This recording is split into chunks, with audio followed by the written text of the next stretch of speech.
Dean, welcome to the couch. My man, how are we doing? Yeah, good man. Pleasure to be here. Yeah, it's good to have you. It's good to have you. So you are former bodybuilder, coach, gym owner, and, dare I say, tallest man in Salt Ash.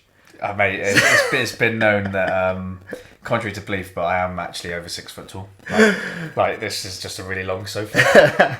Love it, love it. So what I wanted to kind of talk about today was get into how you originally started in your health and fitness journey. Like, so how far do we have to kind of go back? Oh, Jesus. So like, we're talking like grassroots sports. When was it kind of introduced to you in the realm of sporting and health and fitness? Where did that start? Oh, Christ, when I was a kid. From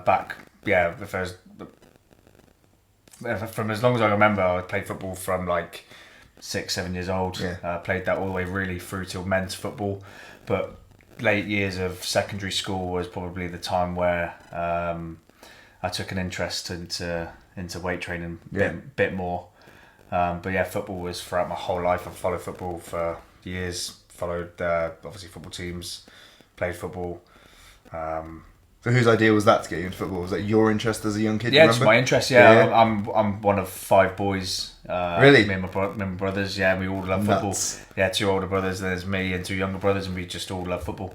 So I can imagine that household was competitive. Bedlam, because I know you are very competitive, Yeah. and your family's very competitive. Yeah, So bedlam. what was that? Oh, so where are you in the one of 5? Middle. You're fucking. And we're actually 6 of us. My sister's the oldest. All right. So followed by 5 boys. 6 of you. Yeah, but followed by 5 boys. So so competitive nature. So did you all kind of compete in like sports and that? Then my 2 older brothers played football for their teams, and then I signed up, and then my little brother signed up. So it was just a natural progression. Obviously, because they were doing it, I then do it, and because I was doing it, then my younger brother done it. So yeah, it's just natural progression, really. Okay. And then you said the weight training started coming in. Yeah, so when you're younger, you watch programs and you like Popeye, Eat that spinach. Spinach. You're Johnny Bravo, little things like that, and you take an interest to it. So that's when my kind of goal started moving a little bit. And then I got a pull-up bar, and then I got some dumbbells from Argos at home. And then your training kind of changes, and then your interest for like football diminishes a little bit, and then Were your siblings into like weight training and that as well? Scott a little bit, yeah. My older brother a little bit. He had some dumbbells and stuff. He used to do a bit at home, and I used to nick them. But no one at all in my family. No. In any one. Okay, like so then you've gone from you all doing a similar sport where it was competitive, but now you're kind of doing one thing by yourself. How did that change anything? That you were the only one doing it? No, I carried on still being me. You got everyone obviously going to the pub and having a social, whereas I've never really kind of been that way inclined. I've always been the one that would be in the gym, always one that was, kind of watching my food. But it just changed for me really, and that's the route I went down. I enjoyed watching bodybuilding when I was a young kid. Obviously back then, you had for me it was like Jay Cutler, Flex Lewis as I was growing up, and my kind of goals just changed. So football kind of took a back step. I played until like under 18s, early men's, but then once bodybuilding got a bit more serious, I decided obviously I wanted to take bodybuilding more serious, and then football was long gone. Yeah, long gone. Okay, so not many people get into weight training and then think bodybuilding straight away. Were you thinking about bodybuilding straight away? No, not at all. I trained because I enjoyed the feeling of training. Yeah. Training is more of an outlet for me. Yeah. When you're kind of grown up, obviously a lot shorter. Yeah. Contrary to belief, a lot shorter than people. Obviously, you need to try and do something, so you kind of have to protect yourself. So I turned to bodybuilding to try and obviously look different. Yeah. Rather than just being short, I wanted to look different, but also I needed an outlet to kind of channel back then the anger that I used to get. Okay. So I used to have quite bad temper when I was a kid. So it was just an easy outlet. What would set you off? Anything, honestly, anything. People used to go, "Oh, you're short," and I'd like fly. Was your family short? No. I'm literally the only short one. I am really. Yeah, my mum, obviously. My mum and my nan, and I've just got their genes. All my other brothers are like 6 foot, but I'm the only short one. So but you did have that short person. I did 1,000% had short man syndrome. Short man syndrome. So I just put that channel that then channeled into the gym though, and obviously it's like anything. Obviously, as you grow up now, you know the endorphins a sport gives you, or competitive sports, and yeah, the gym just kind of gave me the outlet that I needed, and it helped channel some aggression that I had. Do you feel it was like the early days was like a bit like trying to prove something? 100%. Yeah. Yeah, I had to kind of. When you are in school, it is when you're in secondary school, you do have that like that level of you need to feel part of the boys as such. Secondary school can be ruthless. Yeah, mate, secondary school was ruthless. It is cutthroat. And it is, man. I don't know what it's like anymore, but back then it was ruthless. Probably worse. And and because I was short, I needed to kind of prove to myself that like, in a way that you can't bully me because the very first day, not the very first day, the very first year in year 7, it's a sad story, but I was in a dinner queue and this boy pushed in front of me. He was a year above me. This boy pushed in front of me in the dinner queue, and I didn't like it. So from that moment, I finished my lunch. I went straight to the maths block. Yeah. And I just punched him straight in the face. but from that moment, it stopped. Yeah. Nothing ever happened again. Yeah. So like it was, you kind of got to prove to yourself that I'm not here to be bullied in a sense.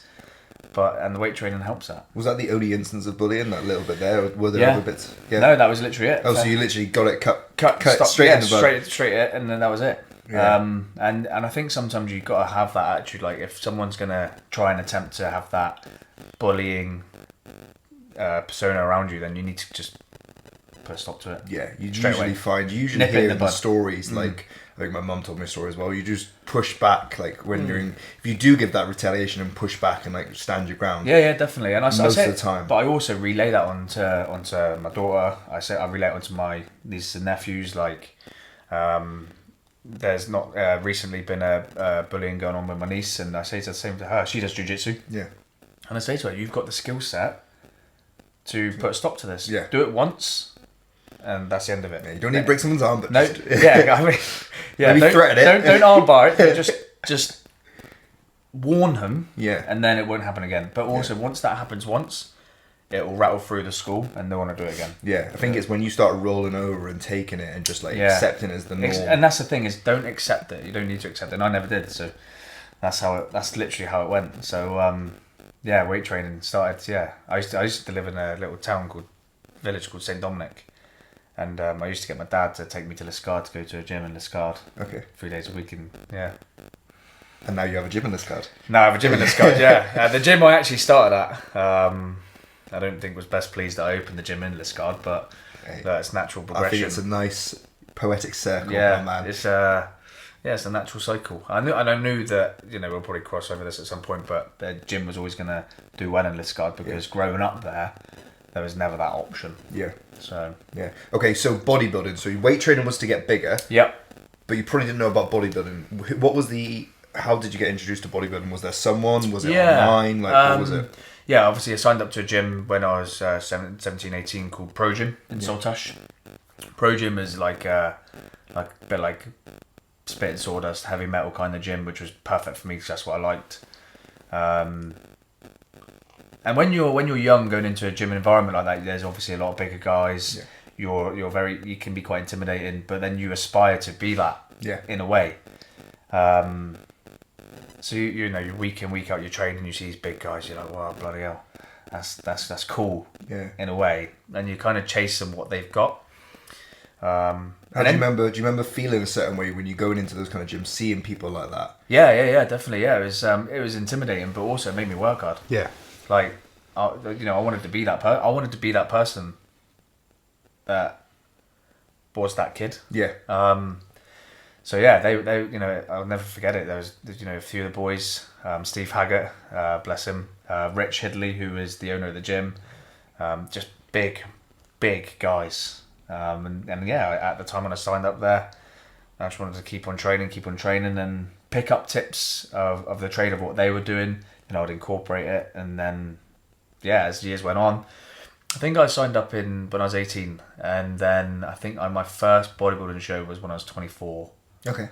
So you gave it a good training stint then. Yeah, long stint. Yeah, you see a lot of people now start training first year. Yeah, I know. Yeah, yeah. You do see a lot of people obviously jump on the bandwagon straight away. But yeah, but before I signed up at Pro Gym, obviously I had already had 3 years of training. Prior to that. So, before I moved to Saltash Pro Gym, I had a few years training there, and then I had 6 years training at Pro Gym before my first prep, should we say? Yeah. So yeah, it was long time before I made any form of jump into serious bodybuilding. It was just I was always training to just try and be the biggest and strongest I could be. Yeah.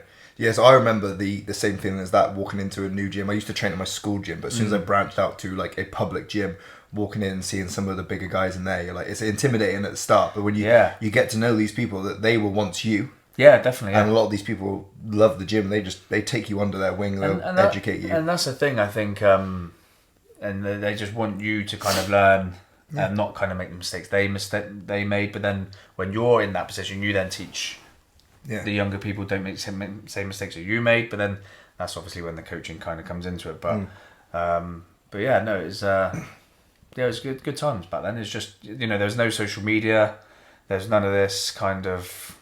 None of this. None of this. But it was like back then. There was just. It was like bodybuilding forums, and then people would just go and train. But in the gym back then, it was just you train hard and heavy.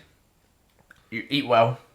That's it. Yeah. There's no optimal training systems. There's no reps in reserve. There's no fatigue. There's none of that crap. It's just simpler days. It's just you literally go to the gym 5 days a week, 6 days a week if you felt good, if you had time, and you eat your food and then you move on. Lift some heavy ass weight. Just lift some heavy ass weight. Eat some big ass food. And mate, honestly, it is kind of cliche, but that's how simple it was. Yeah. You eat well, you eat a lot, you train hard, you get big. Yeah. Simple. And that's how simple it can be. Yeah, it's how simple it should be as well. But there's a lot of fatigue management in today's game, and reps in reserve, and the right angle and the right system. But so obviously, science is coming into it, but then there's obviously people who are maybe trying to brand something or make something up to kind of get people to coach their own way. I'm all for obviously fatigue management. I make that sound I'm not for it, but I think that's at the very top of the food chart. Do you know what I mean? Like that's when you're a high level athlete. But when you're just coming into it, just eat, train, don't worry about anything. Get the basics in. Me and Reese are talking about just the basics in. The basics and first. then you can build on that. Yeah, of course. Yeah, training, sleep, nutrition. Yeah, 100%. And obviously sleep we were talking about beforehand.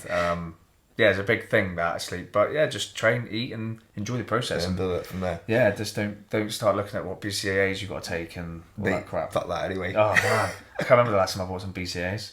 So if you could look back then at when you started training, you're talking about giving advice to the younger generation, okay? What advice would you give to that version of Dean stepping into that gym for the first time, if you could talk back to him now? Seek guidance. Yeah. Yeah, don't be scared to ask for help, because obviously everyone's there to help. No one's going to bite. Yeah. And that's what I did as well. I asked for help from the owner at the time, Big Rich, and I think that's okay. And it's nice to ask questions, because if you can relay your experience onto someone younger, then you're doing your job. Yeah. Were there any hurdles that kind of stuck out for you that you can remember back to, or things that you were just you maybe just got stuck on when you were in those early days of training? No, not really. You're more aware of now? Nah, no hurdles back then, because it was simple. Yeah. It was just literally simple. You go to the gym, you work during the day, you go gym, you go home. Yeah. So that essentially, no, there weren't hurdles, because you just made it happen. You just went up and did it. People's discipline is you have breakfast every day. Yeah. My day to day was I go gym every day. Yeah. It wasn't a motivation thing. It was just part and parcel of my day. Did you always find you were quite disciplined? Yeah, very disciplined. Yeah. What would be your kind of earliest kind of memories of I'm pretty good at just getting shit done? Very early.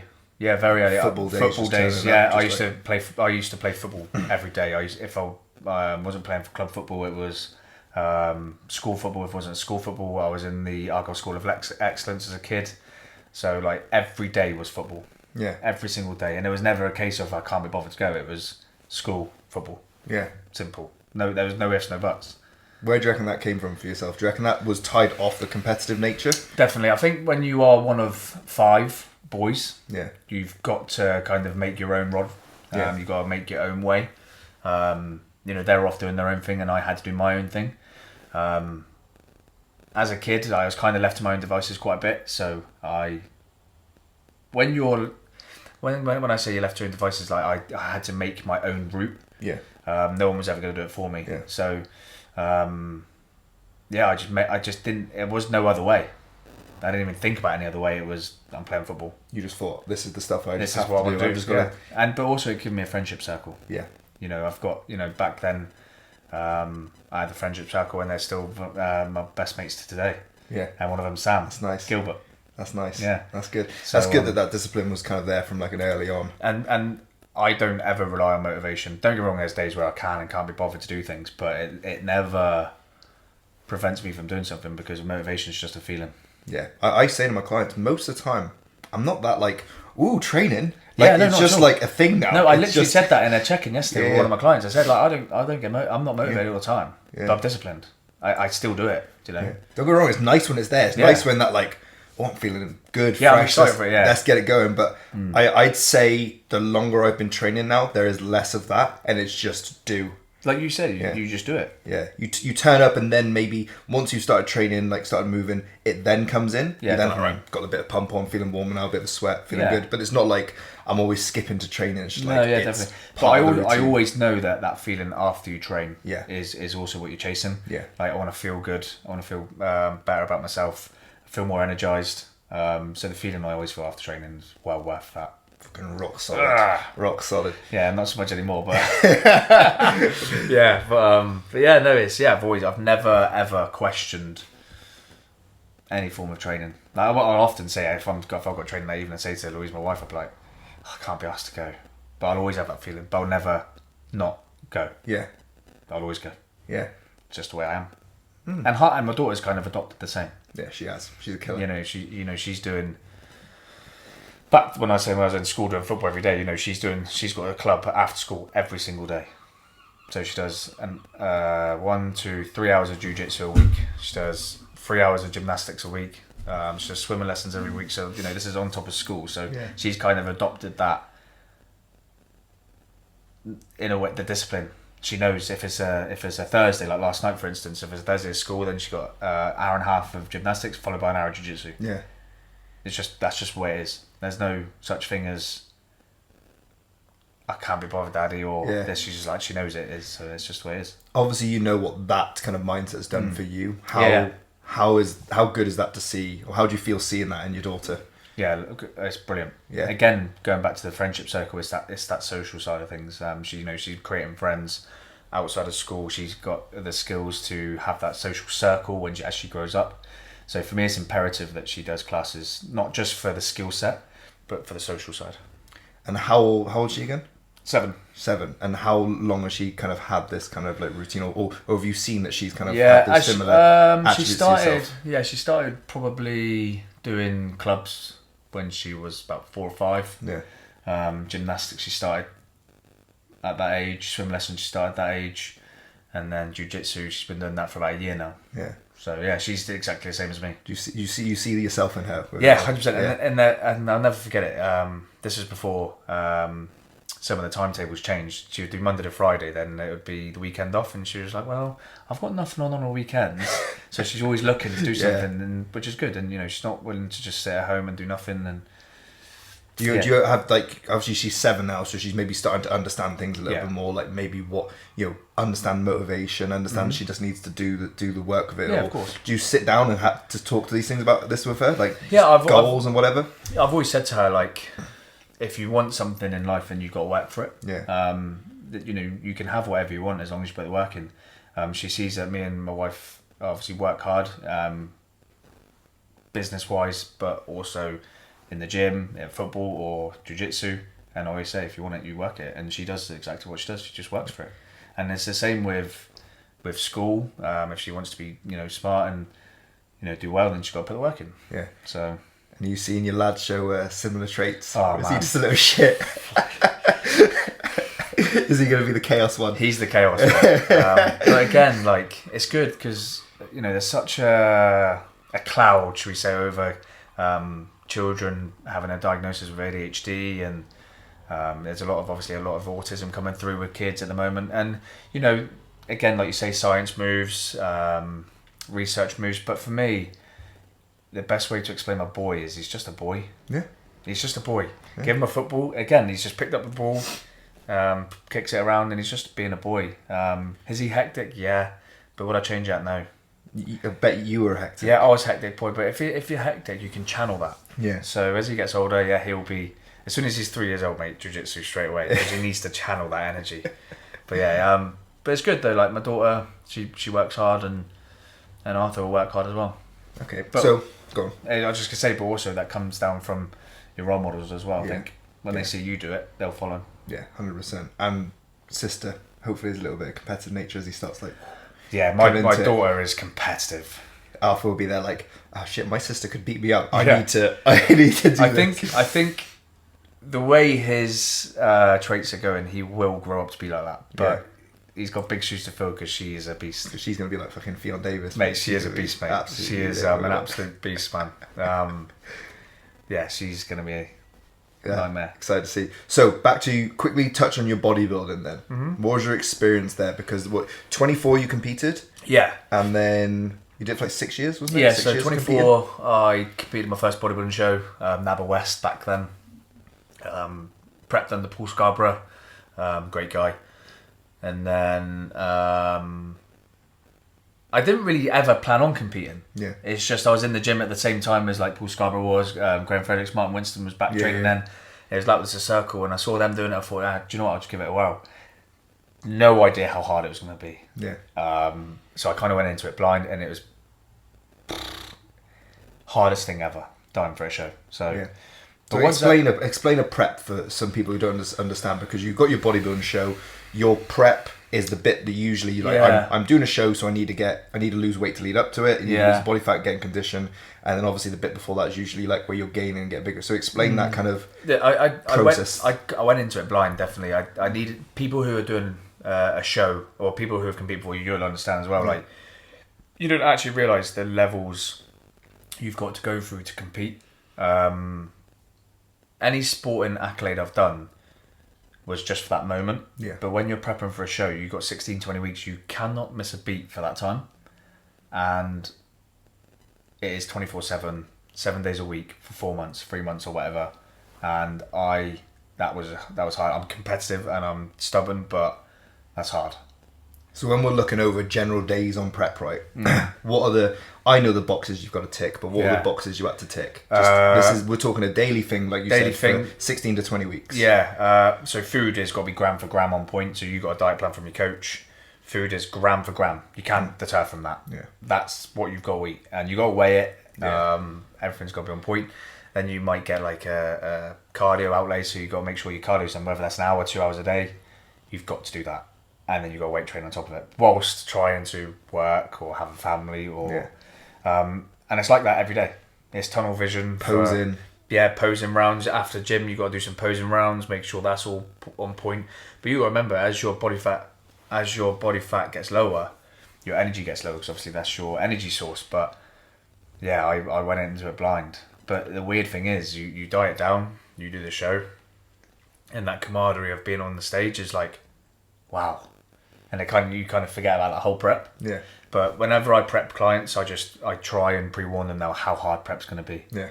Not just, people can put up with the energy levels, but it's not just the energy levels, it's the psychological impact it will probably have on you as well. Am I going to be good enough? Am I going to be lean enough? Am I going to be big enough?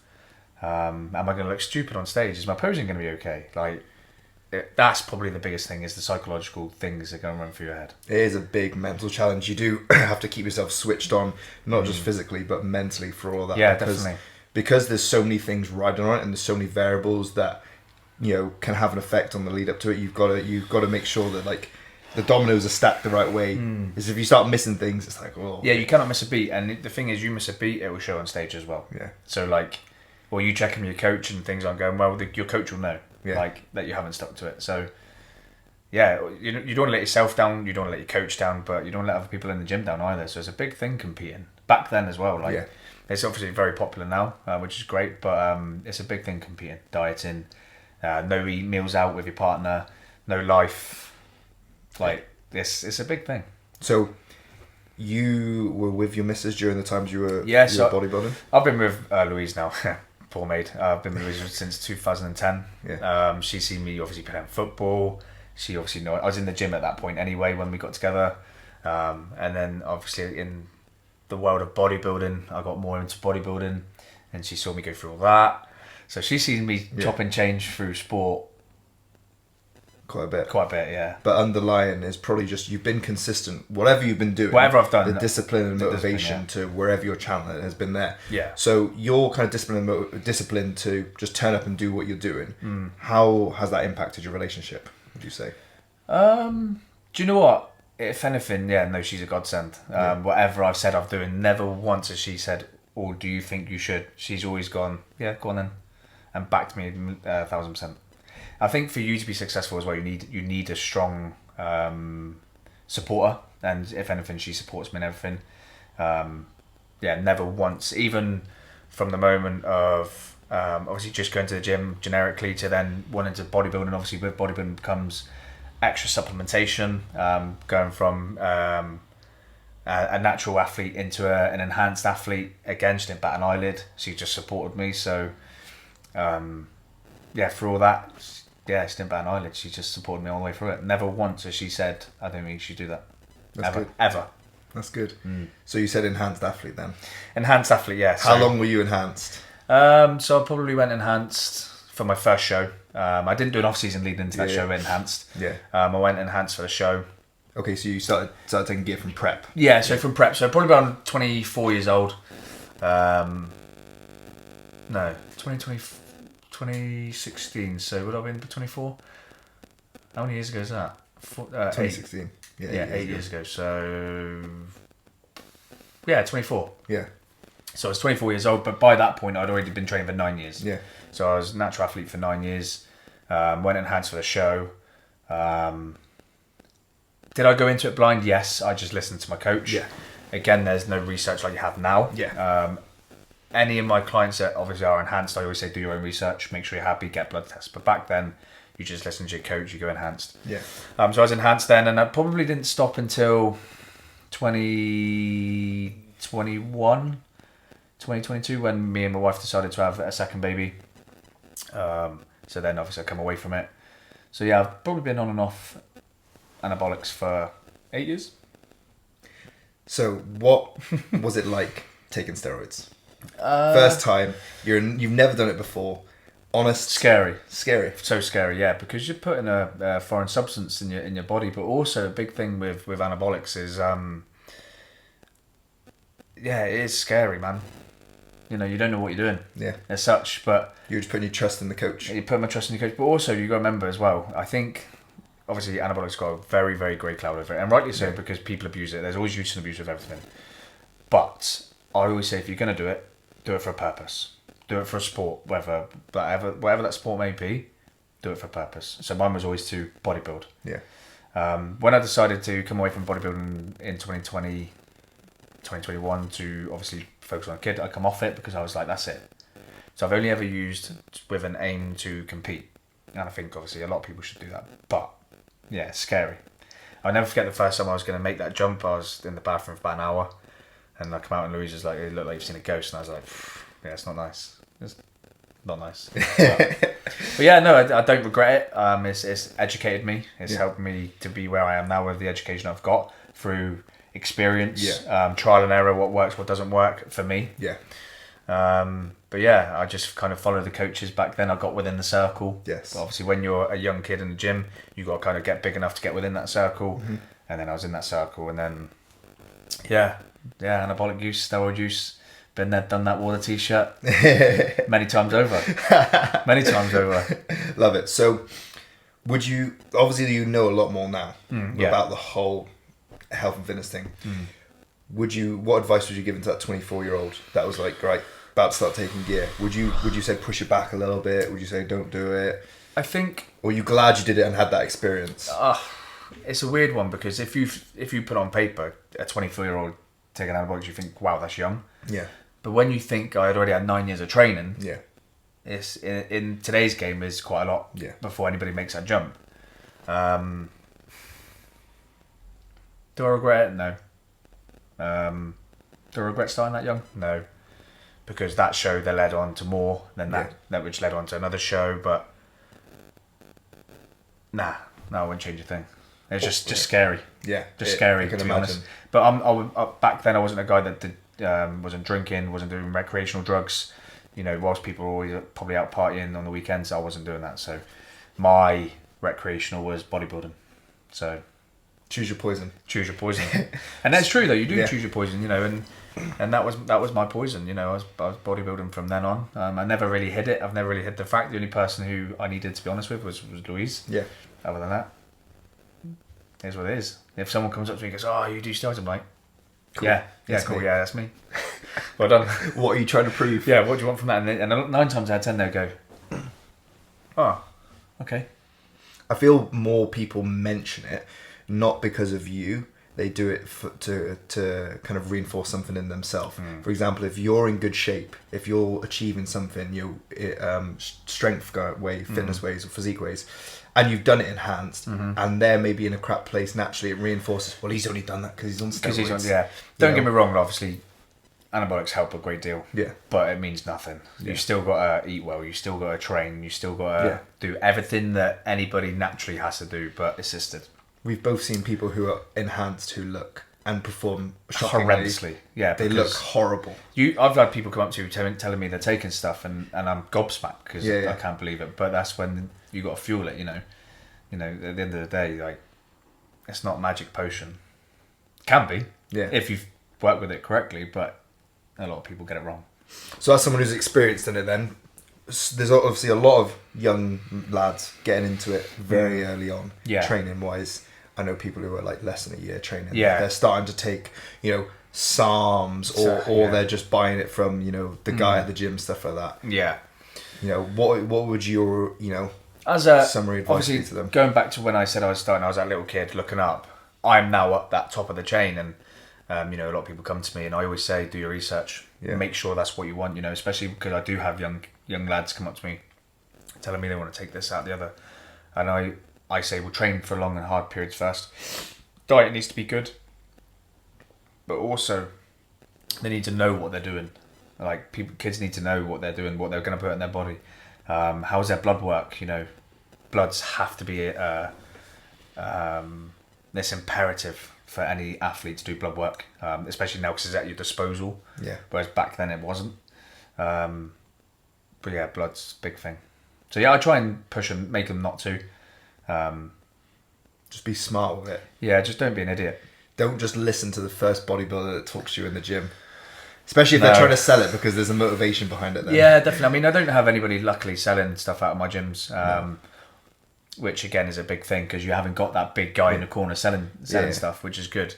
But there's gyms that still have that. But some gyms do still have that, and don't listen to that guy. Make sure you seek advice from someone who's been there, done it, wore the t-shirt.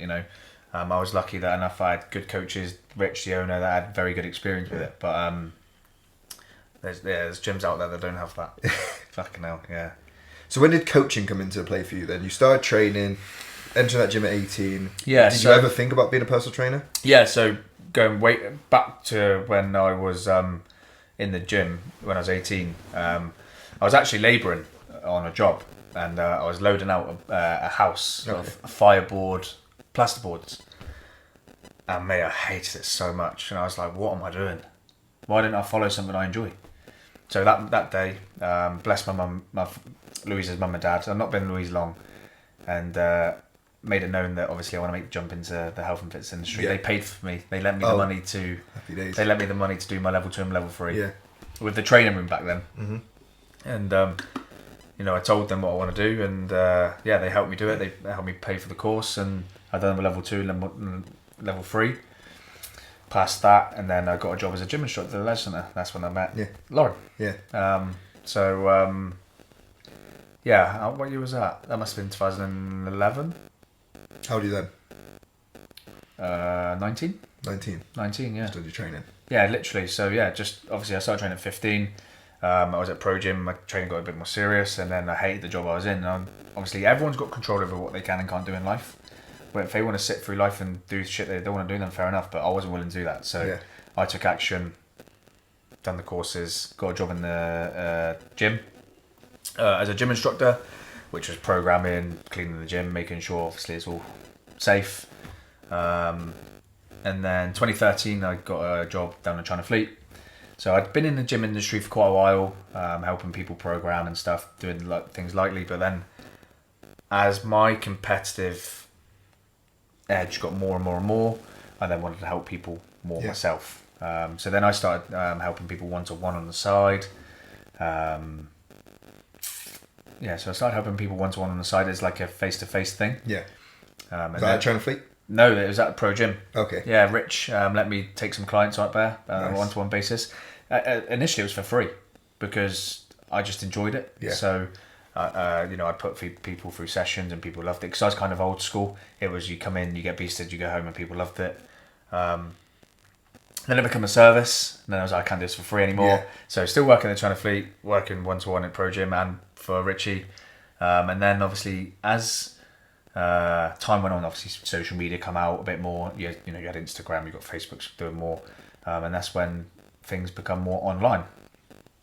And working alongside obviously Pete Styring. How did that start? Obviously, me and Pete worked together for a few years at China Fleet. When I was down China Fleet in 2013, he was there. That's when I first met Pete. Obviously, become great friends. And then in 2019, he created Program 10. Well, it's actually Program 1.0, then Program 2.0, and then it became Program 10. And then he invited me to become a coach online. So you were still doing your one-to-one PT out of Pro Gym? Yep. Were you doing it at China Fleet? Still, I was working full-time at the China Fleet. I was working one-to-ones till 9 o'clock at night at Pro Gym. And now you started your online coaching stuff. And then I started online coaching with Program 10 with Pete. Under Pete's kind of stuff. So what were some of the kind of things you quickly learned working with other people? Because obviously training yourself is very different to training other people. Yeah, 100%. What kind of things you kind of notice? Everyone's different. And you got to remember what your mindset is the mindset of somebody else. Sometimes training people, they expect you to have the motivation for them, which is difficult because they need to find that discipline within themselves. But I think being able to go online was made 1,000 times easier because of the experience I had one-to-one on the gym floor. Yeah, I think you see a lot of people going online as a coach in today's day without having the experience of how individuals work, how individuals train, how you overcome problems. Whereas when you're going straight online and they haven't got that experience, well then how do they have that experience without their face-to-face? Yeah, you're not the only one to say that. So I struggle to see online coaches. I struggle seeing online coaches who are now coaches after like 1 or 2 preps. They've done a prep so they think they can help people. Which is fair enough, each their own. They probably do have a little bit of education on this, but I think how do you overcome a problem when you don't have the experience of working with a one-to-one client? Yeah, you need to see that face. It's very one-dimensional when you do a prep, become a coach. So how many years were you doing face-to-face coaching? Literally from when I started the Leisure Centre. 19? Yeah, 19 years old. And still doing it now? And still doing it now, yeah. Face-to-face. Obviously it's a bit more online now. Yeah, online now, only because it's obviously versatile with the kids, and I love getting people in shape. But I still do one-to-one, very small. I have my own people, but I still love that interaction. I still love that. I still love training people. When it's a passion, you don't mind. Yeah. So I still do about 10 hours a week. Yeah. Nice. So what are your processes then, keeping people accountable? You said people feel they need to come to you for motivation. Yeah, so how do you keep people on track? I'm black and white. Sometimes people don't like that honesty, but if they come to me and they're paying me, then I'll tell them what they need to do or what they can and can't do. Don't just come to me because it's a fashion statement. Don't just come to me because you think it's cool having a PT or a coach. Like, if you're with me, I want you to get results. And, obviously everyone's goals are different, whether or not that's just training or nutrition or aesthetically or performance-based. I just try and keep everyone motivated best I can. Like, at the end of the day, yourself, we can only take a horse to water, we can't make a drink. Yeah. So working with them face to face sometimes allows me to get in their head a little bit more. Online is a little bit more difficult, but I just try and keep them on plan, really. How different then? What are some little things you maybe feel you have to implement a little bit more with it being online to keep people on track, because they could be saying one thing to you. I think as a coach, you know when they're not doing what they're supposed to be doing. I often give them the opportunity, obviously in their check-in, to say what they haven't done for me. Yeah. But then when you see the data come through on their check-in, that you then ask questions. So that's effectively what a good coach should be doing. You should see the signs in the check-in, in the detail that they've not done what they're supposed to do. So I guess if they're not being honest, that's where the good coaching comes into it. Yeah. But the good coaching comes into when you've experienced the thousands of hours on one-to-one. Yeah. So that's how you can pick these things up. Start to read people a little bit better. You read people so much better. Yeah, Dean, I've been sticking to my calories, but I haven't lost any weight, mate. Yeah, it's been 2 months. Yeah, my weight's actually gone up. But I've been sticking to the food though. Honestly, I'm in a deficit. Okay. So how do you feel coaches should call out on the bullshit? Yeah, 100%. That's your job. Yeah.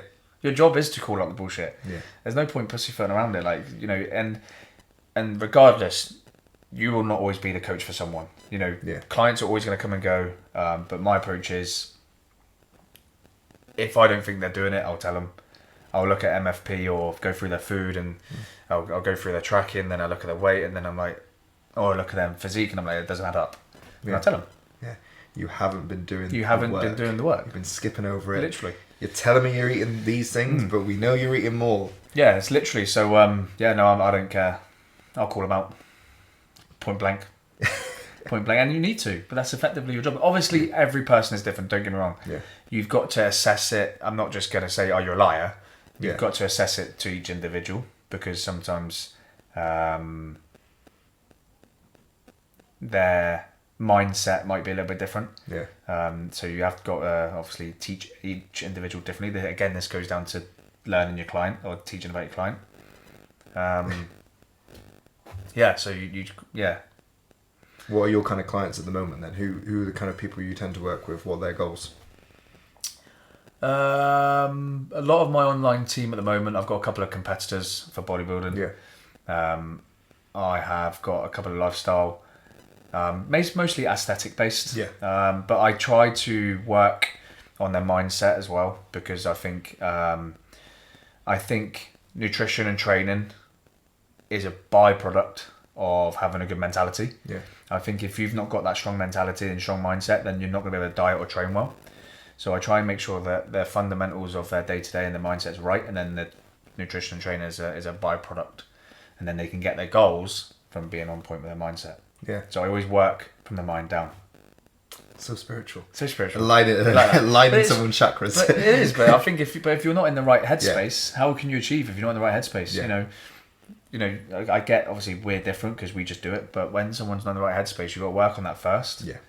To then be in a mood to prep your food, to be in a mood to train, and that then becomes a byproduct of your mindset. Very quickly, then not very quickly, but it eventually becomes it's not in the mood to do it. You just do it. You just do it, yeah. Yeah, like that natural discipline that's there. It's just a discipline. You cook, like you on a Sunday. If you've got a busy week, you cook your food 3 days in advance. You just do it. Gotta turn up as the easy way. Do you ever just think, do you know, I can't be bothered to that? You just do it. Because I know if I don't do it, that's just a spiral of shit for the next few days. I'm not gonna have any food. Yeah, then you feel like shit because you can't be bothered, and then you may go shop, and it's just a training's awful. It's just a horrible butterfly effect that I just do not need, and I continue to remind definitely. myself. It's like when I said to you when I was a kid, football was just a thing. You just did it, and it's the same like with prep and food, with training or anything like that. Even with my clients, I kind of expect them to do the same. Just turn up and do it. Turn up and get the work. Just do it. Okay, so your training has changed a lot over the last year, I'd say. So bodybuilding was a big thing. Weight training was a big thing. A huge thing for you. It's how you started, how you got into it, competed quite a lot. And then you were prepping for a show. That didn't happen. Nope. Mental shift, I'm assuming. Yeah. And then you found jiu-jitsu. Yeah. So obviously, going back when I said bodybuilding is really hard, prepping for shows is really hard, it's 20 times harder when you've got 2 kids. Yeah. 2 kids, 2 businesses, or 3 businesses, a family. So I pulled out of that. I am the most stubborn man in the world, but I couldn't see that through. So I pulled out of that and then come away from bodybuilding. It was at that point probably when I knew that bodybuilding was done for me. I'd done 8-10 years of it. I don't need to compete anymore. I've learned what I needed to learn from it. I've got nothing to prove. I've competed at a local level. I'm not going to be making it a career out of it in terms of being on a bodybuilding stage, so I don't need to put my body through that stress. I was a little bit lost for a couple of months, I won't lie. I was like, okay, I need to find out what I need. I need something post-bodybuilding. I didn't know what that was at that point. Things like golf and all that sort of shit isn't for me. Do you know what I mean? I can't imagine you do golf. Oh man, I needed that competitive nature. Yeah. I needed something that's going to give me the competitive edge. I need something that's going to make me feel good. What was that moment, that period then of like being lost with that? Yeah, it wasn't nice. You'd had a near on 2 decades of it. Yeah, and it's same week in week out. I was still training at this point. Yeah. I was still training because again, it's just the way it was. Yeah. That's all I knew. So yeah, I really didn't know what I wanted to do, and I took on another bodybuilding coach because I thought, maybe I just need to give it another go, and the coach needs to change. But I soon realised it wasn't that, and obviously Sam Gilbert, best mate of mine since I was about 4 years old. He's badgered me for years to do jiu-jitsu. Yeah. He's seen me bodybuilding and he's like, do jiu-jitsu, and I'm like, no, it's not for me, Sam. It's not for me. Like, and even now, I still baffles me that I'm doing it. Yeah. But my daughter actually said, my daughter approached me and she said to me, Daddy, I want to learn how to get rid of bad guys if they come into the house. And I was like, oh, well, Uncle Gilby does jiu-jitsu, so do you want to do that? And she was like, yeah. So she started doing jiu-jitsu, and I thought, well, if you're going to do it, I'm going to do it. So, I spoke to Sam, and on the 2nd of July last year, I had what I call the baptism. Mark Tucker, Sam Gilbert, no gigs, I didn't have a gig, yeah. and we just he said, just come down to Scarlet, we'll just have a play, and I was like, okay. And I went down there for the baptism, and my God, it was so humbling. Still hurting to this day. Still hurting, yeah. But I walked away from that session though, and I was like, wow, I feel unbelievable. Even though I just got battered. Yeah. I felt unbelievable, and I was like, I need more of this. And then obviously, I was with the way my work schedule is. I looked at Checkmat. Started going to Checkmat as well. And another role of mine was with Dino. Yeah. I can't pronounce his surname. Dino. Bono. Yeah. Yeah. He's like 60 kilos. Loveliest guy in the world. But yeah, I went to Checkmat, and I remember thinking bodybuilder. He's about 60 kilos. Yeah. I should be right here. And mate, I ended up in the air, and I was just like, wow. How like 30 kilos on him at the time. How did that happen? And so yeah, again, and because of the way I am, I was like, and the competitive nature, I was like, I need to get better at this. Like, I don't want to be that bad guy. And then the endorphins of that was taken over. So then that come forward.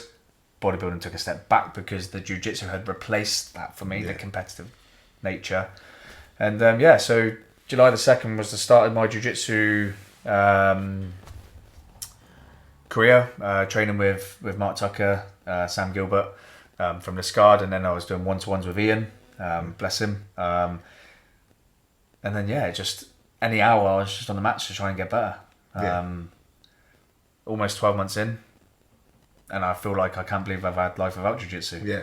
It's weird. It's humbling, isn't it? The most humbling, painful sport out there, but it's a sport that I now really push onto people. Yeah.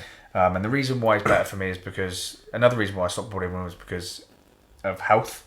There's only so much you can abuse your body with anabolics. Yeah. Jiu-jitsu is good for the heart. It's teaching you life skills, especially if you're ever 3 meters behind something. That's a story for another day. But it's life skills. My daughter's doing it, so I'm doing it. And it's the most humbling thing you'll ever do. Yeah. What you can achieve of the human body and the art in jiu-jitsu is, it's crazy. It's a world that Sam's tried for years to get me into. Yeah. And I should have listened. So yeah, it's folding people up. Folding people up in their pajamas is really fun. But so I was humbled very quickly by Dino, Mark, Sam, and you don't realise that actually as an adult, as a grown person, you're vulnerable.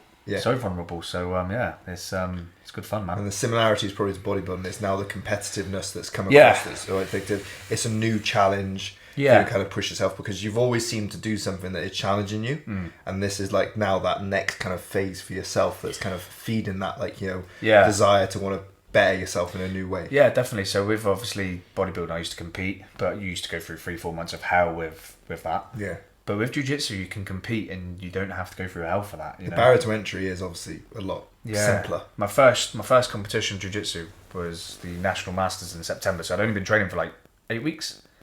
So July, wasn't it? When you started? July, yeah. So July, August, September. So July, August. Yeah. So 10 weeks or something like that. And Mark was like, look, everyone's doing it. Do you want to do it? And I thought, fuck it. Check yourself in the deep end. You never lose, you learn. So yeah, I did it. 2 fights, won both on points and 1 gold. Yeah. And I was like, whoa. 10 weeks in. I was like, bloody Who's hell. this newbie? Yeah. And I was like, unlucky. But I think that's just through the determination as I just don't like losing. Yeah. I really hate losing. I know you say you don't lose, you learn, but I hate getting the better, people getting the better of me. Yeah. I just don't I've like witnessed it. that firsthand with you. You definitely have, yeah. Seeing that switch flip. Oh man, yeah, especially in the last You just hate everyone around you. Yeah. Oh mate, I do. I just hate losing. I guess that's just the way I've been my whole life. Yeah. But obviously, when I was playing football, it was a team sport, so it's difficult. But with jiu-jitsu, it's all on you. Bodybuilding, it's all on you. It's a one-to-one thing. But you still got that community that you're training with and everyone's getting better with. And I think that's another thing with jiu-jitsu as well, is the community, the people. Like, it's such a social circle, and it's bodybuilding can be a bit toxic. Yeah. But jiu-jitsu, mate, the world of jiu-jitsu is just so refreshing. Yeah. Everyone's lovely, everyone's willing to help, and you're there for the same reasons, you know? You can turn up to most gyms and train, and it's the same kind of people. There's no politics in it much. Even within the gyms at the minute is really good. But yeah, jiu-jitsu is just really cool, and everyone wants to see you do well. I'd say community-wise, it's pretty solid because you have to have something about you to allow that kind of close, personal, intimate space that you're getting yourself into. Yeah. You're fucking getting teabagged left, right, and centre. Oh, mate, you're in north-south. You've got everyone's bodily fluids all over you. Yeah. Like you're in some positions all the time, and mate, you have to have something about you. And that community, you'll see someone that you might not even know their name, but you've probably fucking been twisted up by them or twist them. You see them in person out, and it's like it's an instant hello. It's like a good smile to see them. Yeah, you both kind of have something to relate to. Yeah, I feel like the bodybuilding side, there is maybe a bit of like the aesthetics, the competition. It's a bit of an ego thing. Yeah, I think you're right there. Unfortunately, it is a bit more of an ego thing. Like, don't get me wrong, there's some really good people in bodybuilding, some really good people in bodybuilding. Like, I think, I've got some great friends in bodybuilding. But I think there can be a lot of toxicity within bodybuilding as well. You go to a competition, results don't go your way, but it's like, oh, hang on, my legs are better than this person, or I'm more lean than this person. So bodybuilding is a matter of opinion. Yeah. You're being judged as a matter of opinion by someone. Yeah. Whereas when you come to a sport like jiu-jitsu, it's a matter of beating them with skill, not by a matter of opinion. So, jiu-jitsu is just a better world for that in terms, for me, it's just a better world for that for me. So. Yeah, and you could bump into someone who does jiu-jitsu and there is an instant rapport there because straight away. You totally, everyone's experienced everyone who's done jiu-jitsu has experienced those first few sessions, weeks, whatever it is, months of just getting absolutely battered.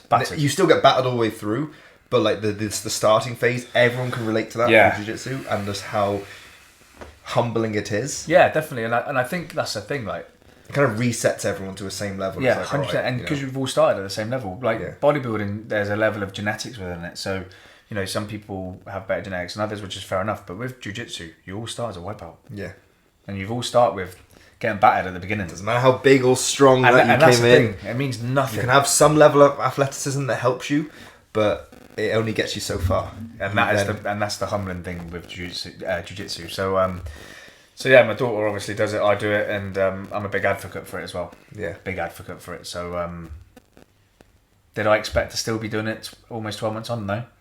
Did I expect to have competed as much as I have? No. But here we are. Do you think we'll see that blue belt soon? It's a weird one with a blue belt. It's funny, isn't it? You start jiu-jitsu, you think, I can't wait to get a stripe. I can't wait to get my blue belt. But I think the deeper you get into jiu-jitsu, you're there for the journey. You're not in it for a belt or stripes. I'm a man. I love progress, and that's why I'm a big lover of gi, because eventually I do want to go through the ranks. But I'm now more into it for the journey. Yeah. If the blue comes, it comes. If I don't, it don't. I'm not forget about it. I'm not there for that. I'm there because. But I'm excited to see it though. Yeah, I mean, when it comes, I think it's inevitable. I don't know what else I can kind of do now. For the blue. Obviously Sam's going to be grading me with Mark at Liscard. They're very hard on me. Sam's very hard on me. Sam expects nothing but a gold every time. If I'm competing, Sam's like, gold is a goal. Yeah. And if I've got a comp lined up for training, I'll never have a round out because he's like, comp. Yeah. So the level of expectation is quite high from Sam. Now, I was saying that to you before. But yeah, I don't know what else I can do. I've had 12 fights, 110. Yeah. I've never been submitted. Yeah. 4 gold, 1 silver. That silver pisses me off. That silver really pisses me off. But mate, it's just one of them. But I'm there for the journey. Yeah. I'm there to show, obviously, my daughter that if you work hard, you can get results. Yeah. So that crossover then from bodybuilding to jiu-jitsu, different sports, bodybuilding for aesthetics, jiu-jitsu more function, bit of fitness there as well. Body dysmorphia. Talk us through the body dysmorphia. So do you know what? I thought actually this was going to be worse than what it was. Yeah. And that's another thing that anabolics do as well. Like, you always think you need anabolics to look a certain way. But coming away from bodybuilding to do jiu-jitsu, like you say, aesthetically is a lot different. It's a big difference in stimulus. But mate, I didn't mind. Yeah. There was times where I'd put clothing on and I'd be a bit like, that doesn't kind of fit like it used to. So there is a psychological element there. But I got my bloods done after stopping bodybuilding and doing jiu-jitsu. And mate, for 10 years, my bloods have never looked that good. Okay. So the trade-off. The trade of aesthetically not looking as good, but my bloods were the best they've ever been.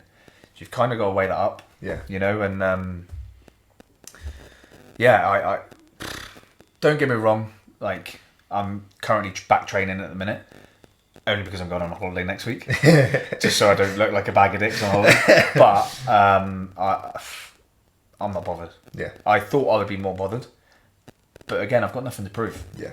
So I think in my mind, like, if sometimes being a gym owner, there's a level of expectation and you need to look a certain way. I think that's what pushed me to compete 2 years ago. Yeah. Because I was a gym owner. I got a gym in 2020. All of my members haven't seen me compete. So I felt like there was a level of, I need to show these people that I can do it. I can diet. I can train. So that was for the wrong reasons. So yeah, now I don't feel that level of expectation because I've been there and done it. Yeah. Which is a big thing as well. I think when you're, like you said, back when I was a kid, you look up, and when you're at that top of that food chain, you've got these sixth form kids coming through. They want to look up to you, but they look at this gym owner and they think, well, does he even train? Yeah. But I think aesthetics and that level of expectation's definitely gone now. Yeah. No, that's good, because I feel like aesthetics only get you so far, in a sense. Like, I feel you were seeing a big shift now with people in their interest to training. Obviously, hybrid being such a huge thing now. People obviously want to look good and feel good, but I feel like the aesthetics are always going to kind of deplete after a while. Yeah. There's only so long you can kind of hold a dialed in physique and stuff 100%. like that, and always want to be as big as your pump and stuff like that. But you can develop in your mobility, your fitness, your strength and stuff like that. Those are things that can be sustained so much longer. And I think there's like, people are starting to see there's like a lot more worth in them, like just moving and feeling good. 100%. And do you know what, Mark, my coach at Liscard at Combat, he said something to me one day when I started doing jiu-jitsu, and it stuck with me ever since. When you get older, you'll lose your strength, but when you get older, you'll never lose your technique. Yeah. And I just thought that's so true, isn't it? When you're 3 meters behind someone, it's just kicking off. Yeah. But it's true though, isn't it? It's fab, but it's true though, and that's something that's stuck in my mind. And another reason with jiu-jitsu and bodybuilding aesthetics, you're going to lose that strength at some point. But with a skill like jiu-jitsu, you're never going to lose that skill. Yeah, because I feel like nowadays there's still a lot of pressure to look a certain way. And I feel like that is maybe not the best way to go mentally and that's the thing, yourself. But that's also the problem with social media, which is why I'm glad that when I entered the gym industry, and probably similar to you, it wasn't really around back then. It was just like you just train. Yeah. It's that level of expectation of looking a certain way, but social media creates that. But you got to remember, social media isn't real. Yeah. Social media is not real. Like, you see all these paid athletes that are up there. You got to remember that's probably their full-time job to look a certain way. Yeah. But again, they ain't gonna be there forever, is it? Yeah. So. Yeah. That's why I'm not too much of a fan of like, it used to be like topless photos all the time. Yeah. Topless training, topless posing, and I don't do that at all now. Yeah, there might be like a holiday photo. It'd be a funny one of me and budgie smugglers or something like that. Something stupid. But like, there's always nowadays like, I'll share client results and stuff like that. But I feel like if I continue to feed to looking at you, always having to look a certain way, you got to have your abs, you got to be dialed in. There's got to be this thing. I feel like I'm just feeding that kind of mental issue that it kind of gives people. 100%, and I think that's true as well. Is like, there's so many more ways of winning with clients than just aesthetics. Yeah. Like you just said, there's more ways to skin a cat with their own personal journeys and stuff. But social media and looking a certain way, and a big advocate, I suppose, who's changed the game a lot within that in the last few years is probably James Smith. Yeah. Because he's a big advocate of just being fit and healthy and not looking a certain way. Yeah. You don't have to look like a bodybuilder. Yeah, he gets a lot of stick from a lot of people, but he's got I think he's opened the game for a lot of PTs, I think, in terms of you don't always have to chase that aesthetic look. He's a PT, a successful PT. He does jiu-jitsu as well. Yeah, he does. So without looking a certain way, and I do think social media's got a lot to answer for that. Yeah. To always look a certain way. But yeah, no, if me, I get rinsed in the gym now. They'll look at me and be like, "Oh, do you even train anymore?" And I'm like, no. But I put you to sleep though. Yeah. So it's like, it's different forms of training. You have a different purpose, a different goal, different direction. All now.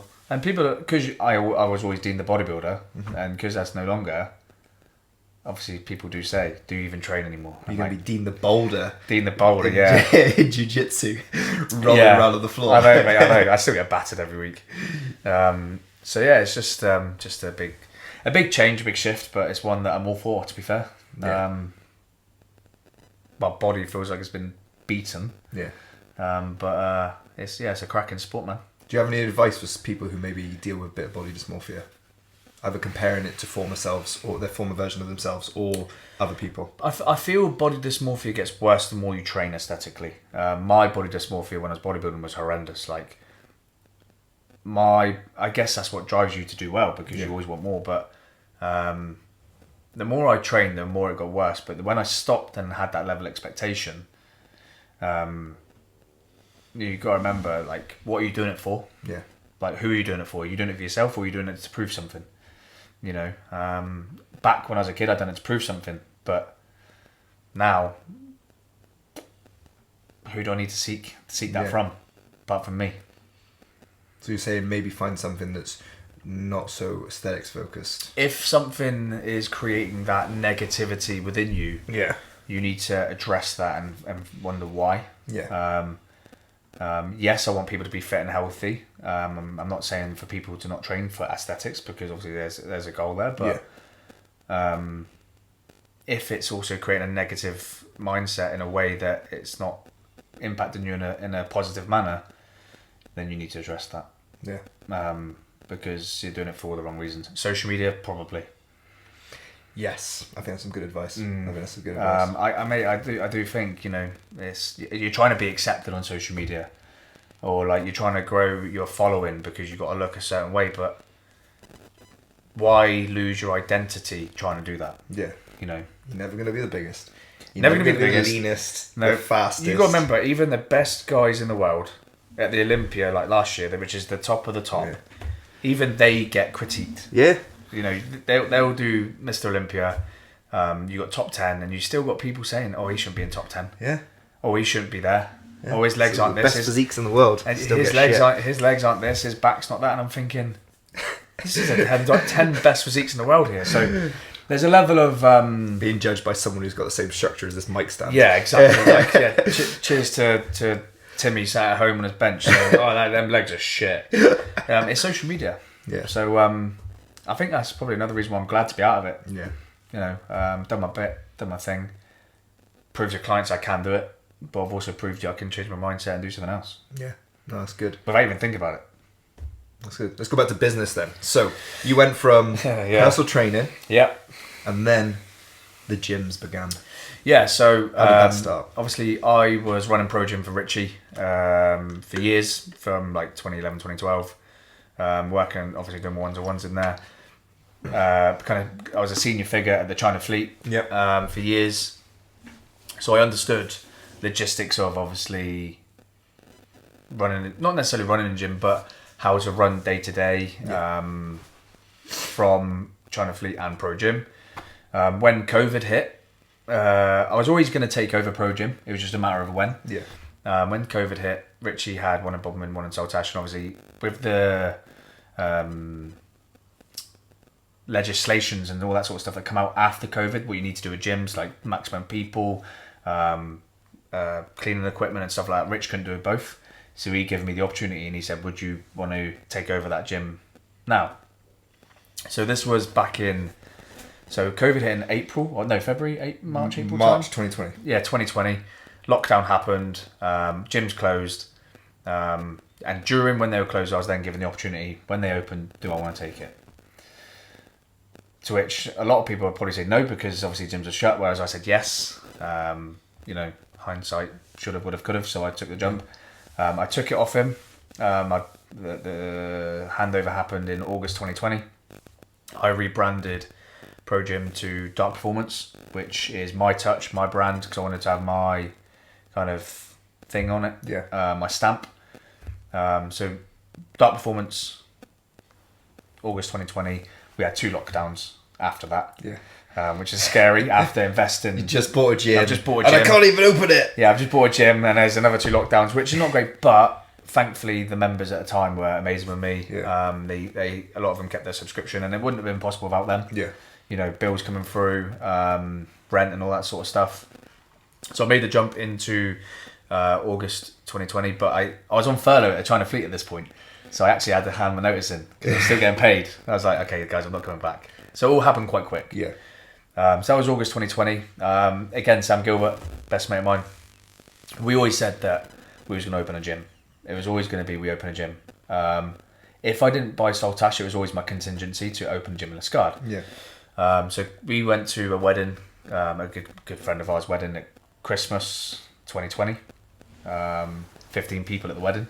Yeah. And me and him were just sat there like, okay, so if we get the opportunity, should we go for it? And I was like, yeah, okay.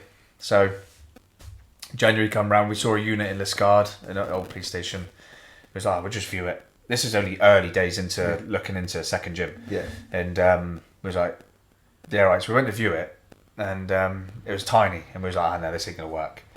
But at that time, the guy was like, look, we've got this unit coming available in the coming weeks. Do you want to have a look? And I was like, well, yeah. Mate, it was massive. Yeah. Me and Sam looked at him and was like, holy shit, this is huge. And he gave us the figures.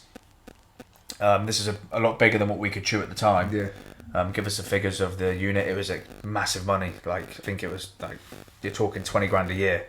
Yeah. Plus bills. And we said, yeah, we'll have it. We took the unit. Yeah. So we got the keys in March 2021. So not even a year after Dark Performance. And at that point, we had a unit for 20 grand a year, no revenue, Yeah.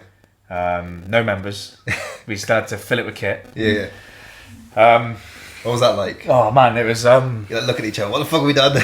It's interesting, mate, because again, it's my mindset. I never thought it'd fail. Yeah. Never once. Like me and Sam would have chats, and you know, sometimes a lot of people would be like, "Oh, what if it fails?" I never once said to Sam, "It won't." Yeah. It was always, "It's going to do well." So we filled it with kit, and we opened 8 weeks later in May 2021. So almost 3 years old now. Yeah. And smashing it. yeah, the gym was just made. The Liscard gym's gone from strength to strength. Like, we've been open 3 years now. You know, I think we peaked at almost 600 members at one point. But the biggest thing with business, mate, is again, it's that mindset of discipline. You get out what you put in, and do they run effectively? I think they run effectively for me. I'm a big person in terms of the businesses work for me. No, I don't work for the businesses. Yeah. So I've got the businesses set up that they run remotely. So me and Sam done Liscard. Me and Chloe now run it, which is Gilby's wife. She's now my business partner, and you know it's brilliant because she takes a lot of the stress off me. She's awesome. She helps my logistics down there, and in fact, it's probably better that it's me and her than me and Sam. Yeah. Because she's got a cracking eye for it, and she offers a different side of the business, which is great. But yeah, it's 3 years on, it's just gone from strength to strength. So people always say to me now, like, oh, it's all right for you, you're almost retired. I'm like, yeah, but you got to remember the journey I've been on to get here. You know, having 2 gyms in COVID. Yeah. You know, investing in one and then opening another, like, that shit's not easy. And like I said, they run for me now. So yeah, that's the gyms. Talking off that brave step that you got to make that jump. You had, because what was your role at China Fleet? Senior fitness instructor. So you were still there, employed by another leisure centre. You were doing your one-to-ones, and probably quite cushy. And you were doing some of the online as well. So you had a set salary coming in. Mm-hmm. You had your payment from one-to-one clients and payment from the online clients as well. Probably earning quite well. And you're there like, this is all right. I could just chill doing this. Very easy. Yeah. You know, mate, very easily easy. Be comfortable. Yeah, very easy. But I always knew that I wanted to be my own Did you have a house? You had a house. Yeah, I had a house. You had your house. Yeah, mortgage. Yeah, stuff like that. It's like, oh. Yeah, I'm all right. Mortgage. I had a daughter at that point, so my daughter was born in 2017. Yeah. So I could have easily just stayed employed. Yeah. But it depends what you want, man. But you took that brave step. You're like, right, I'm gonna buy this gym. Yeah. Off your old coach, pretty much. Yeah, literally, yeah. After he didn't want it. Nope. Rebrand it, turn it to yourself, put your own spin on it. You've now got your own home unit, and that's literally 30 seconds from your house. Yeah, literally, yeah. Fantastic. Yeah, it's got mats in it as well. Great little unit, and you can roll there as well. Yeah. I think it's good. I think it's nice. Yeah, no, it's it's and then to invest into a much bigger unit. And you've never done anything like that before. That's a big investment. No, the other one was already a set up gym. Yeah, it was set up. I just kind of took over it and bought it, so there was already a level of get some new bits. Yeah, so it was already a level of that. Yeah, whereas had members. Yeah, definitely. You could go guaranteed this. As soon as I buy it, I'm guaranteed this income. Yeah, it's like cool. But now it's like, right, let's just go. Let's go build one. That's the scary bit. Yeah, because like now I've got to get members. Yeah, now definitely. I've got to. How am I going to make this 20 grand plus bills per year? Yeah, 100%. I've got to get X amount of members to do that. Oh mate, yeah, it was scary, but it's one that I thrived off. To be honest, I thrive off pressure. I'm the type of guy that I need something. Like I need a goal. When I've got the kids, like they take a lot of that for me. To be fair, like because they take up a lot of my time. But I need a focal point. I need a drive. I need something to drive me on. And Liscard was brilliant. I loved it. It still takes a lot of time now, but I'm proud of that gym. I'm proud of both gyms. But I think a level of the wanting to do more as well, though, comes down to Louise as well, because going back to when I said, she supports me in anything I do, but she also drives me. Yeah. Like, she's got her own businesses. She runs a high level company, obviously with Specsavers. She's a director of that. And when I see her doing really well, it drives me to do really well. Yeah. Like I still wouldn't. To this day, I probably wouldn't be where I am today without her, because your partner, you kind of thrive off that. When we had Harper, she was comfortable. She was a DO. She was already done a degree, earning a good salary, but she was offered the opportunity to do another degree via Specsavers. And Harper was only a baby at that point, and she said, "Yeah." Anybody could have said no. And I'm like, wow, like. She's now working full-time, being a full-time mum, doing a degree. How can you not be motivated when you see that? So that it made me step up. Yeah. So she done the degree. She then bought her business, and I was like, wow, I want a bit of that, So a massive chunk of my success is not just to me because I'm stubborn and I want to do well, but is when you're in that environment every day, being driven by someone like her. Yeah. It's easy. You could have been stay-at-home dad. I could have been a stay-at-home dad, mate, and that's the thing. Like, she works extremely hard. She's she's done 2 degrees now. She's got her own businesses. She's got 2 stores, and how can I not be motivated when I see that? No, when you see a full-time mum working full-time and then doing a degree till like midnight, you're like, if she can do it, then it's my turn to step up. And you say she does her own leisure activities as well, because that plays the football. Yeah, she plays football. Yeah, she plays football for a football team, Saltash ladies, which is good, or Saltash Borough. Again, she's active. She stays active because it's good for her. It's social side. Yeah. You know, it's more. I think that's another big thing with mums as well. Mums shouldn't just be mums. Mums shouldn't just be. It's okay, I'm going to go work or do whatever and just be a mum. Like you still need your identity. Yeah. You need your own life. Yeah, and they need their own life. Otherwise, what's the point? Yeah. So so she plays football, which is great. She's got a good bunch of friends down there. It's a social circle. But yeah, in terms of business, the business wouldn't be here if it wasn't for her. 100%. What would you say to some people then that they've got that step they could potentially take, but they're just like, I think, they're in a comfortable situation, but there's fear. I think with anything in life, you're a product of your environment. If you're not comfortable in your environment, change your environment. I've got no qualms of changing my environment. If I feel like you're not going to benefit me and my circle, you're out. And I don't give a shit about that. I'm quite brutal with that. You know, I've got friends that I was friends with when I was younger that I don't speak to anymore because they're not a product of my environment. So I would say to people, if they want to do something, have people back you rather than try and put you off. Yeah. Have some people you need some people to support you to make the jumps you want to jump. Otherwise, if you've got someone that's going to always have that little niggle, that might make you not make that jump. Yeah. You know, Louise has always backed me and said, do it. And if you've got that one negative Nelly that says, oh, that's not going to go well, then you could potentially stop doing something that you want to do. Yeah. You know, hindsight's a wonderful thing. Shoulda, woulda, coulda. But how would you know if you don't make that jump? If you make mistakes, great. You just learn from it and move on. But if you never make that jump, how would you know? Get some more yes men around you. Yeah. I think your environment's massive. Like I said, obviously without Louise, I wouldn't be where I am. But it comes to environment. Without my in-laws taking that jump on me back in 2010, lending me that money. Paying for your paying for me to do that level 2 and level 3, would I be here now? Who knows? Yeah, but they made that jump. You know, it's that environment. They were like, yeah, do it. Louise is like, yeah, do it. You know, never once have they gone, don't think you should. So be a product of your environment. Think about your circle. Yeah. So business wise, and that's the thing. And there may be more in the future. Who knows? But I think that's another thing as well, is your environment is key. And people want to be part of your environment once they see that, which then become opportunities. Hopefully you then attract the right people. Yeah, and at the moment there is an attraction. I guess there's an attraction with people wanting a piece of the pie. And if people come to me with an offer or a plan, then I'll seek into it, which... It's also people that maybe buy into your ideas as well. Yes, they maybe want a piece of a pie for themselves, but they're like, oh shit, I like what you're trying to build. Yeah, like, definitely. I have some ideas.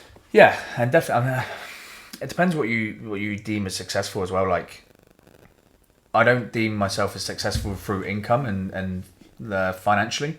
I see myself deemed as successful through time. Yeah. You know, I take my kids to school. I take my kids to their clubs. I don't ever think I can't do that because I'm working. People say time is money, but for me, time is spending with my kids because, you know, I never really had that background where my parents were always a pivotal figure. So I want to be that. So by having the gyms allows me to put time into them. Time rich. I'm very time rich. I think you said that to me before. I'm very, very time rich. I'm not rich cash wise. Yeah, that's again a byproduct. Which is fine. My mortgage is paid. I've got a good house, but you know, I always go to my daughter's clubs. I go to my daughter's like Easter plays, Christmas plays, anything she wants me to do for the school parents' evenings is never a no, ever. You're there. I'm there. There for what matters. Yeah. So for me, the biggest thing is being time rich, and I think people see that. Yeah. No, it is good to see, and even like. Seeing where you're at now, because I like where you're at in terms of what you've got with your business and stuff like that, and how you've kind of making it work for you, because that's what I personally do, because I've been there before where like you can kind of get stuck working for the business, 100%, and you very quickly realize, well, I very quickly realised this isn't that fun. I know people who've spent too long working for the business rather than like, well, I need to make this work for me and work around like, right, what are the things I want to do, X, Y, and Z of my life? Okay, so how can I make the business serve that? It doesn't have to be a business, but how can I make the job or lifestyle work that? Because there's people that stress about, I was having this conversation with my sister, what do I need to do for work? What do I need to do for work? No, what do you want to do with your life? And then what can serve that? What 100%. Job can like serve that? Yes and no, maybe being self-employed can give you that level of flexibility. When you're at a level, when you're at a certain point, you know, but self-employed doesn't automatically just give you that. But it's like, what's the life you want to live? And then how can your work give you that? Definitely. And that's why I said to you earlier in this podcast, the businesses work for me, I don't work for them. Yeah. You know, could I work them? Could they run a little bit more optimal? Probably. You know, I could do more with them. I could put a bit more time into them. But my focus isn't them. My focus is being at home. Like you say, you know, you figure out what you want and where you want to be, and I'll make them work for me. You are growing the business though. Yeah, definitely. The businesses grow. Yeah. You know, I've moved premises in Saltash from a smaller gym into a bigger unit. I've turned over the kit. Liscard, we've done a whole refurb of kit. So the businesses will always grow, but they're optimal for me. Yeah. Nothing else. But you're also growing your own life. Yeah. Social life, physical life, and physical fitness. Yeah, definitely. Yeah. Your family. Yeah. You know, so all of the things are developing and getting better. So you found a way to be able to spin all the plates. Yeah. At the moment. Yeah, I'm.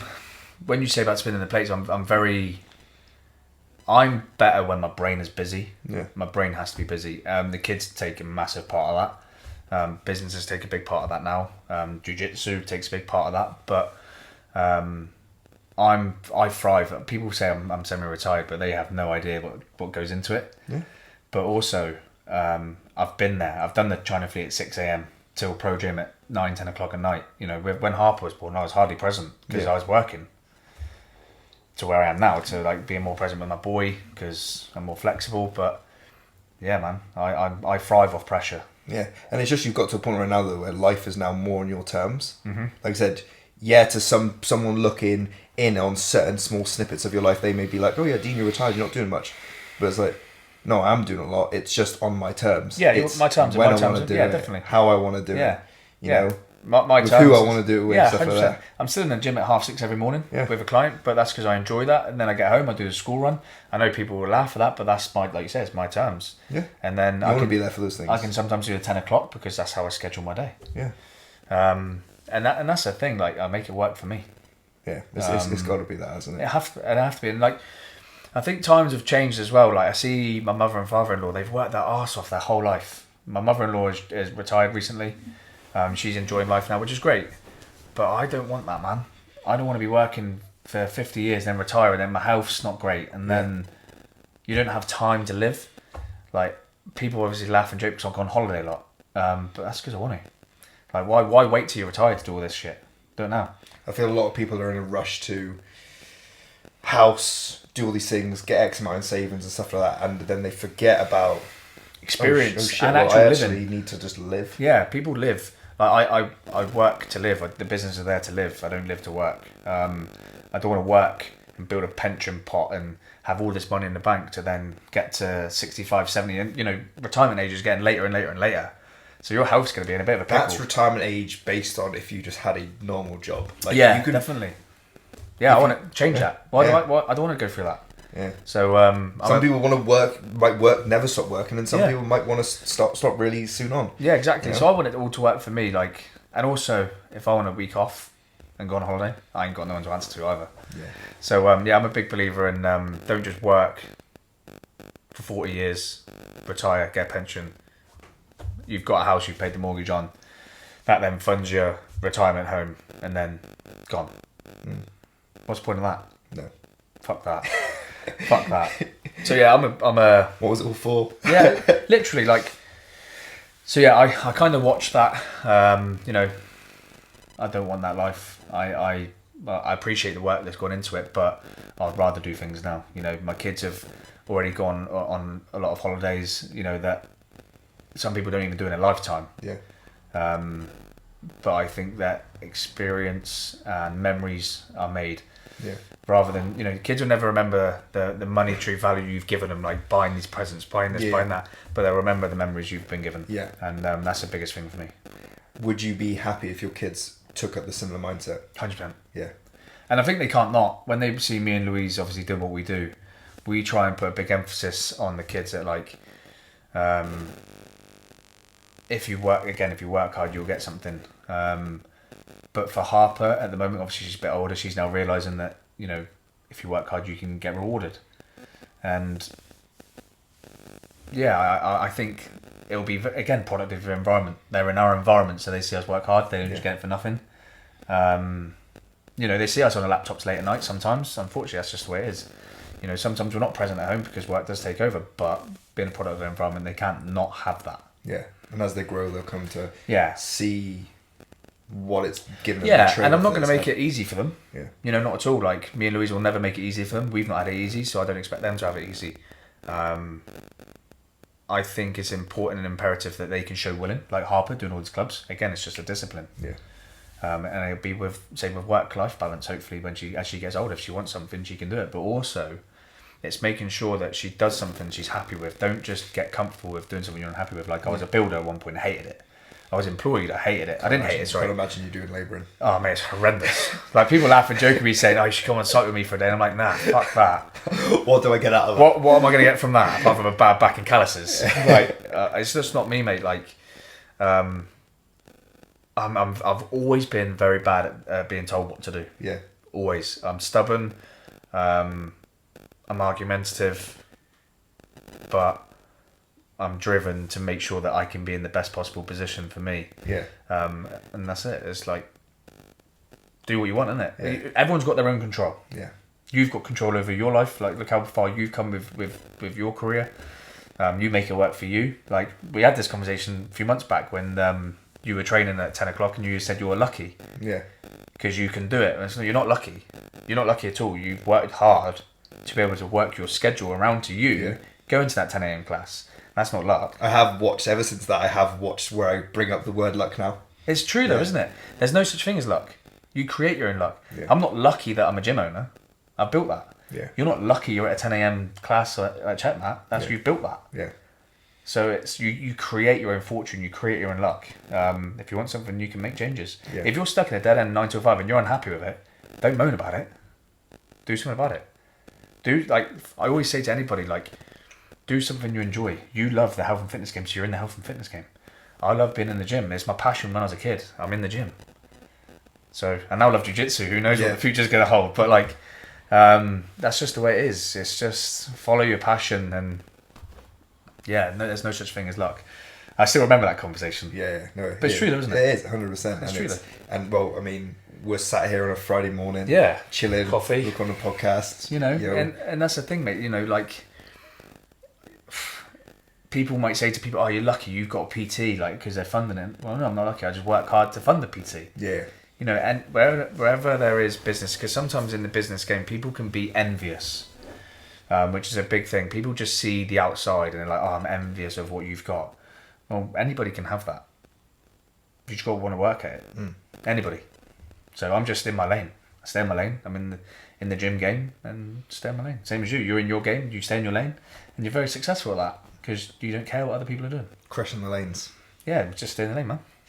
So one thing you did say then about you and Louise you make your time for your health and fitness and stuff like that. How important is that for both of you as parents? Again, you need your own outlet. I need my outlet. I've always had it. I'll always need it. From when I was a kid to weight training, playing football, jiu-jitsu, whatever it is, I need an outlet.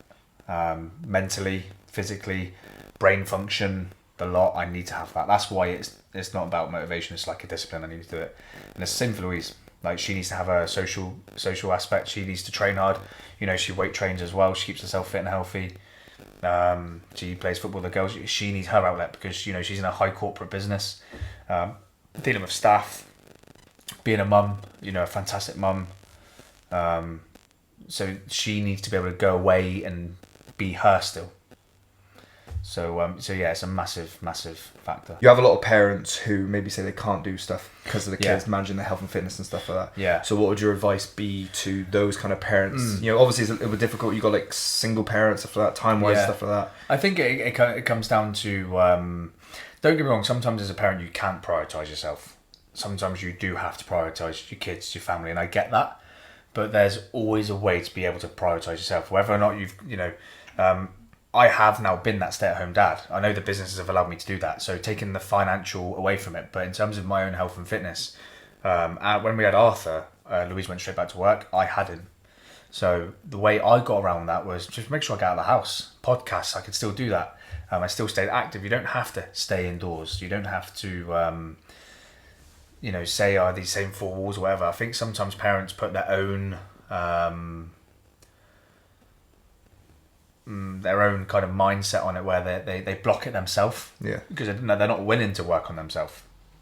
I think it's important that anyone can find a way. If you want something bad enough, you find a way. Yeah. If someone wants to work on their health and fitness, they find a way. But sometimes when people create excuses, it's because they don't want it enough. Yeah. I think excuses come from people not wanting to do the work, but also ultimately, if they want something bad enough, they find a way regardless of the situation. Yeah. We're very privileged in today's day and age where we have everything at our disposal. You've got anything online you want. You can read anything online you want. You can have any podcast you want. You can learn however you want. But if parents create excuses, it's because it just comes down to that want to make that change. Yes, and if your kids are starting to take from you, you can see that in them. And probably the last thing you'd want was to see them making excuses because they were copying you. Mm-hmm. So it's kind of you're leading by example at the end of the day. Product of environment. Creating that environment for them that you want to hopefully see in them going forward. The last thing you want to see is them, quitting at the first hurdle, or not even just trying things and being brave. And that's why I think jiu-jitsu is really good as well, because with Harper, she's now thinking about belt progression. Yeah. And I always say to her, well, the only way you're going to get belt progression is by doing the do. Going to training, learning, keep turning up. So you get rewarded for the work you put in. Yeah. And that's what I say to her. If you want something, work for it. Yeah. So with jiu-jitsu, she wants a new belt. The only way to get that is carry on doing it. I want a colourful new belt. Yeah, she does. but it really helps in terms of if she wants something, she's got to do it. Yeah. So a reward system. I do believe... there's a little bit of a subject over, it's a taking part that counts, blah, blah, blah, but I still believe her, and if you want someone, you want to be the winner, you can still be the winner. Yeah. And if you're getting upset because you're not the winner, then work harder to become the winner. So I feel like if there's parents who want to do something, or if there's kids who want to do something and not doing it, then put the work in. Find a way. Yeah. Do you feel managing your health and fitness and staying in good shape does give you better quality time with your family? 100%. We're a very active family, so... being fit and active is important because we do stuff. I think, finding time as well, going back to finding time and putting blockers in the way. When I was on prep for the show last year, because I did have 2 kids and I was a bit more stay at home, I was doing cardio at 4 a.m. for an hour and a half before the kids even woke up. Yeah. But that's what it took though to get it done. But I had to implement things to get shit done so it didn't impact my family. Yeah. And sometimes when people make excuses, but that's the shit they don't see. So you do things that make it, you just make it work. And if you have that mindset, you make it work. And that's the thing with having the kids and stuff. If they want something, just work for it. Yeah. 4 a.m. cardio. 4 a.m. But that just shows that you wanted to have that time with the family. Yeah. But you also were prioritising yourself. And I think that's how you managed to get it in. And I think that's something as a coach as well. There's nothing that I will make my clients do that I have not done. Yeah. I won't make them do cardio if I've not done that level of cardio. I won't make them get up if I've not done that myself. Diet if I've not done that myself. Everything I have done is through experience or doing it myself. So, yeah. Find the way, man. So if you're looking back over your career, your business, your journey, what would you say is there any kind of memorable points that kind of stick out for you, some highlights? Biggest thing was obviously coming off the building site. Yeah. I hated it. So I've done something about it. That was the biggest change. I've enjoyed my journey. I enjoyed working at China Fleet. I enjoyed working at the leisure centre. Like I've never not enjoyed a job from there. I've just always wanted to progress from there. The only thing I've actually really disliked is the building trade. Yeah. How long were you doing that? Not long. Throughout my younger years, I used to work at my nan's pub. Enough to hate it. Yeah, bartender, this, that, the other. But mate, if I'm honest with you, working on site isn't for me. Yeah. Being told what to do isn't for me. Manual labour isn't for me. Don't get me wrong, I work hard, but on my terms. Yeah. So the biggest change is probably coming off the building site and doing something I want to do, Yeah. I've enjoyed my career so far. What about going completely self-employed? That was a big change. Obviously going from that safety network or safety barrier of having an income to going self-employed was a big jump. But again, with Louise, it was like, just make that jump. Yeah. So don't get me wrong, I've always been a glass half full guy, but that was probably a hard time to make that jump. Yeah. For sure. Yeah. But I was whittling down my employed status anyway to become more PT based. Yeah. But when I went fully self-employed was a big jump, yeah. But again, it's something you thrive off. You thrive off the pressure. When you've got a child that you are funding for, it gives you a drive to just want to do well. So you make it work. The PT game, you make it work. Coaching game, the gym game, however, you make it work. Yeah. Again, if you want something, you work for it. Yeah. So as an independent gym owner, there's probably a lot of personal trainers that maybe want to set up a gym. Say if I wanted to set up a gym, what is there any key bits of advice you'd say to someone and be like, right, because you bought a gym from someone and you've also set your own gym up. Yeah. What comes to mind? The biggest thing if you want a gym is do your what's the word? Research, yeah. Do your research with what's around, because you need to kind of hit what nothing else is there.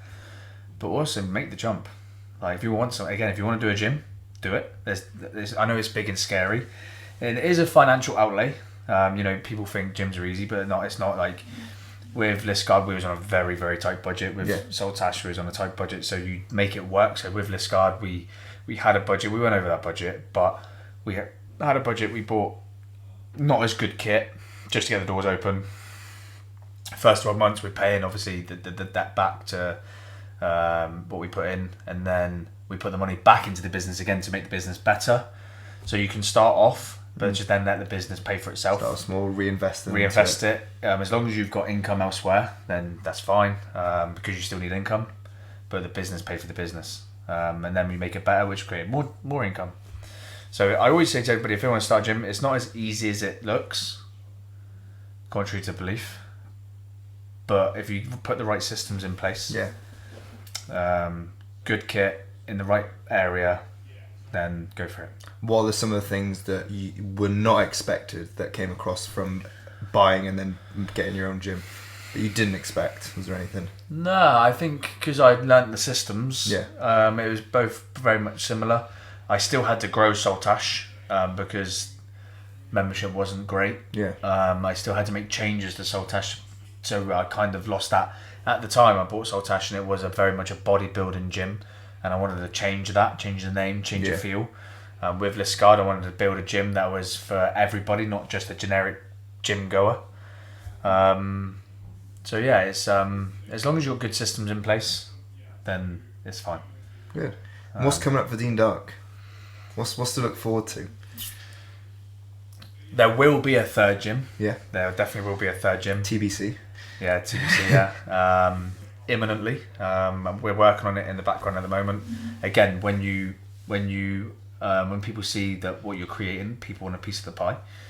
You're just finding the right people to work with. And it's finding the right people to work with, but also, things are in place at the moment. There will be a third gym.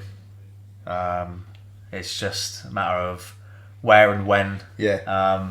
But people will see that come out soon. Again, I'm excited for it. From what I know. Yeah, it's if this project comes off, it will be bigger than the other two. Yeah. Again, because I'm that way, I'll make it happen.